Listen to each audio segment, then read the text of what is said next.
Bom, vamos falar um pouquinho mais sobre números complexos no R. Bom, antes de mais nada, né, aqui está um número que é chamado imaginário puro. Significa o seguinte, que é um número complexo, etc., mas que não tem parte real. Tá? Só a segunda parte, que é multiplicada por i, né, que é aquela constante que é a raiz quadrada de menos 1. Bom, e aqui também está mostrando como a gente escreve um número imaginário. Naturalmente precisa de um imaginário para ter um número complexo, né? Senão, se só tiver a parte real, ele é um número real, um número em ponto flutuante normal. Bom, então, em primeiro lugar, de novo, a gente vai rodar todos esses comandos usando esse recurso aqui, ó, que é run the current line or selection, né? Execute a linha atual ou a seleção atual. E o jeito de fazer isso sem vir toda hora nesse botãozinho aqui, que o pessoal chama também de ferramenta, é bater Ctrl Enter. Aperta o Ctrl, segura, bate o Enter. Bom, então a gente vai fazer isso. Ctrl Enter, nem precisa olhar lá no coração do R, que apesar de que está aqui na nossa cara, mas porque o coração do R está mostrando exatamente o que a gente escreveu, fora algum espacinho em branco. Mas vamos ver o que é essa funçãozinha aqui. Olha só, a gente está colocando os parênteses para forçar essa expressão aí a ser mostrada no eco, tá? Então vamos lá. Aqui até nem precisava, mas vamos de boa. Não precisava porque essa expressão já vai ser avaliada. Só tem necessidade real em situações como essa aqui, ó, que tem uma atribuição. Que aí eu forço o resultado da atribuição, que é colocado no R, a ser avaliado. Ou seja, mostrado no eco. Mas beleza, vamos lá. É bonito, parênteses é bonito. Tem uma linguagem de programação chamada Lisp, que a versão antiga dela era resumida por parênteses, parênteses, parênteses. Mas vamos lá. C. Beleza. Então mostrou o correto, que é a parte real desse número C, desse número complexo C, é 0. Tá?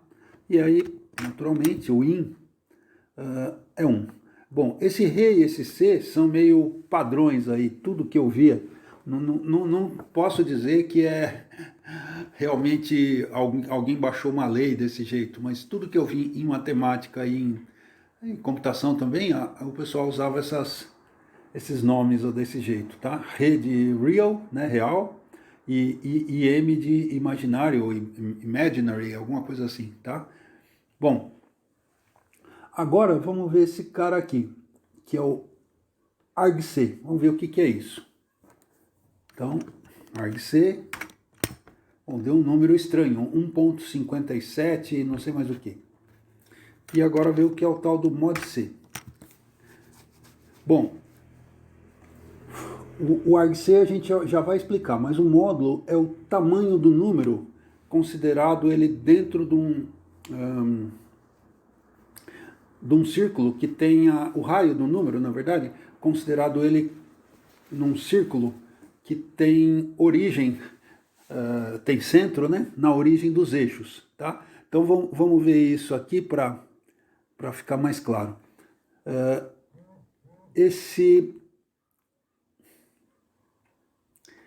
Isso aqui é como são representados os números complexos, tá? No plano chamado plano 2D, né? O plano XY, todas essas coisas. E o que está escrito aqui? A parte real vai vai no chamado eixo X e a parte imaginária vai no tal do eixo Y.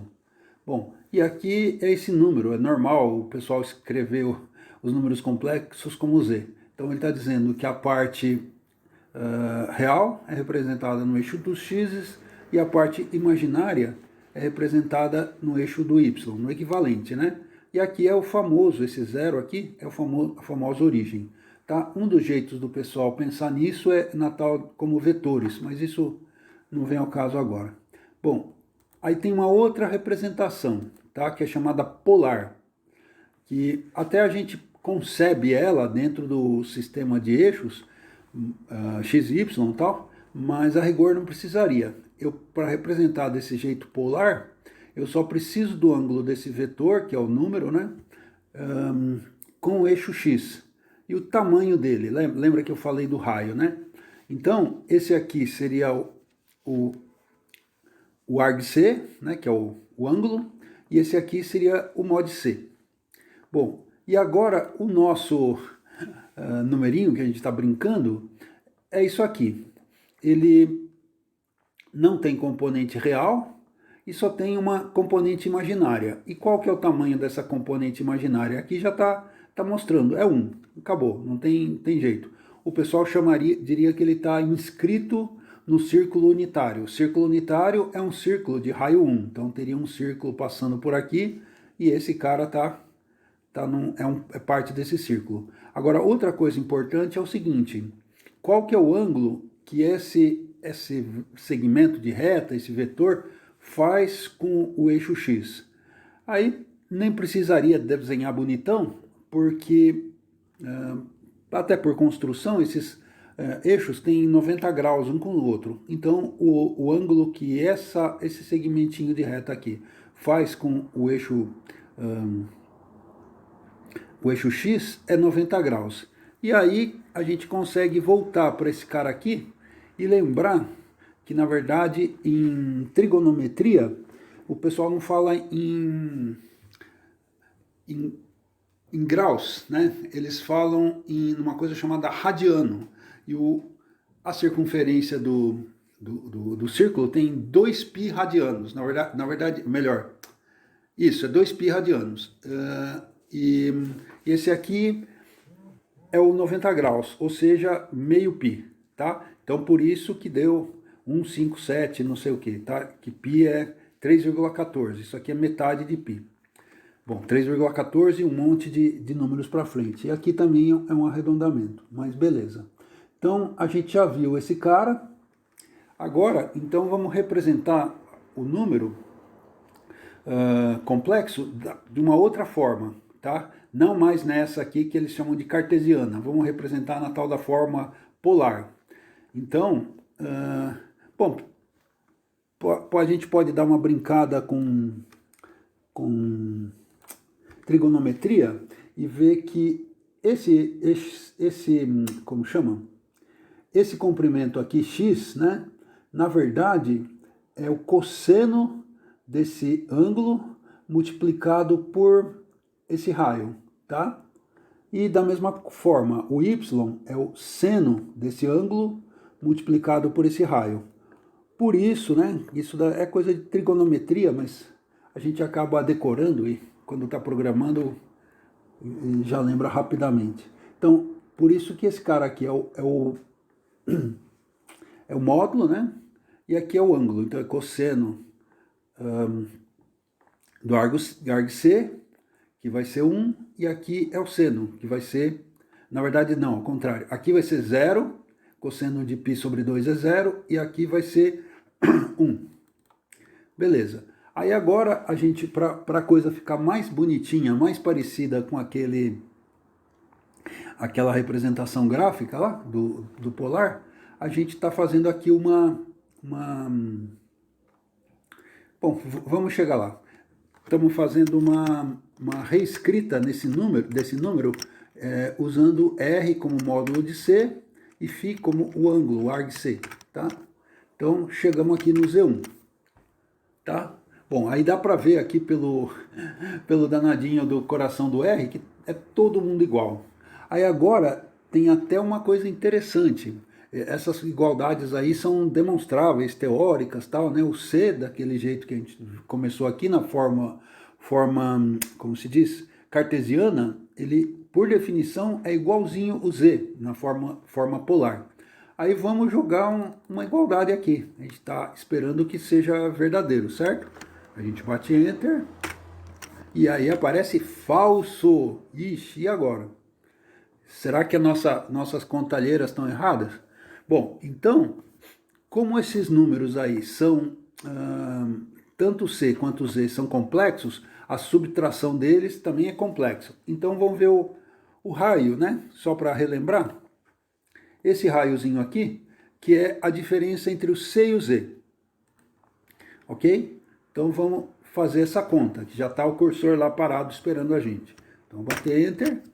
Bom, olha só que interessante. Bom, deixa eu ver aqui o... Poxa, talvez aumentar um pouquinho a fonte, vamos ver.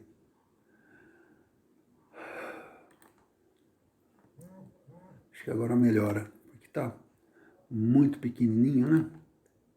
Bom, olha só que interessante. Esse número aqui, que é a diferença, né, o tamanho da diferença, no fundo é isso, entre o C e o Z, é 10 a menos 17. O que significa isso? Significa que é um número tão pequeno que até é interessante que o R consiga representar, porque a princípio, pelo que a gente viu, a gente tem 15 dígitos de precisão na representação em ponto flutuante do R. Então isso aqui isso na verdade são duas coisas. A primeira coisa é um problema da multiplicação, mas outra coisa é o seguinte: toda vez que a gente trabalhar com números em ponto flutuante, e o R é composto de 2 números em ponto flutuante, é mais ou menos brincar com fogo, né? Se a gente não tomar cuidado, a gente fica queimado. Então, o que essa coisinha mostra pra gente, né, é que, se possível, quando a gente for trabalhar com números em ponto flutuante, a gente não deve usar igualdade, que de repente vai ter uma brincadeirinha lá de imprecisão, aí num detalhezinho os dois números vão ser diferentes. Sempre que a gente puder, a gente deve trabalhar, como eu falei, com um cálculo da diferença entre os números, tá? E na verdade a diferença em termos absolutos, quer dizer, independente de sinal. Por exemplo, aqui o C e o Z são tão parecidos que não importa o sinal, quem é maior, quem é menor, que vai ser maior ou menor por uma diferença pequenininha, né? Então é isso. Então aqui esse exemplinho já trouxe essa impressão. Se a gente for fazer conta, vamos comparar um processo até que um número seja igual a outro, se os números forem em ponto flutuante, a gente tem que se preocupar com esse arredondamento aí. Então não pode fazer uma igualdade convencional. Bom, e agora aqui tem uma coisa que é interessante. Em várias situações do R, aqui eu estou pegando uma componente do vetor C. Então tem várias situações do R que eu consigo ir lá e alterar aquela componente. Então é isso que eu estou querendo fazer nessa parte aqui. Eu estou cansado desse negócio ser zero, né, dessa componente real ser zero, e gostaria de trocá-la. Tá? Tem várias situações do R que essa seria a forma de fazer. Então, vamos ver o que acontece. Aí ele falou para a gente, ó, eu não achei essa função que deixa atribuir valores para a componente real. Ela só deixa consultar, não alterar. E será que tem para o in? Opa. Para o imaginário? Também não tem. Então é só uma coisinha interessante, que o R não é... A implementação do R Desculpa, a implementação dos números complexos no R não é tão redondona como outras coisas, tá? Isso aí seria útil, porque tem outras partes do R, essa possibilidade de alterar componentes, e aqui esse cara não está deixando. Então, isso também é uma outra coisa que a gente vai explorar bem mais adiante, quando estiver falando de orientação a objeto. É possível que a gente crie uma classe derivada dos complexos, onde a gente poderia, por exemplo, implementar esse negócio. Mas isso vai ficar para daqui mais para frente. Bom, por enquanto é só. Muito obrigado e até breve.